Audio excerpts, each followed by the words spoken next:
Hello friends, in this video I'm going to show you how can you change the way the products appear on your website, both on your mobile phone as well as your desktop. So let's directly go into the site, and as you can see that right now each product appears three rows. So basically all the फिर से बोल रहा हूँ.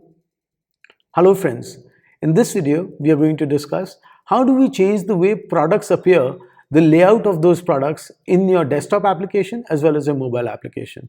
So let's look at the current site that we've been building, and we can see that the products are appearing in a 3 grid. So basically there are 3 products appearing in one row. If we want to change that, we need to go into store configuration, go into user experience, and from user experience we just need to do this into 4 columns. So we give you 2 ways. One is a 4 column, one is a 3 column.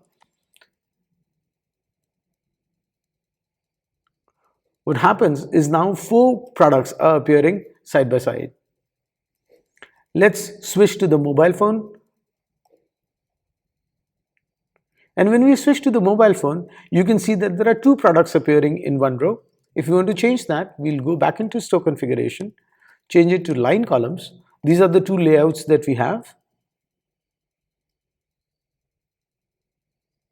And now products are appearing one line at a time. So this is very helpful, especially in case of food menu items where the product names are longer. This is very helpful there. That's about it. Thank you.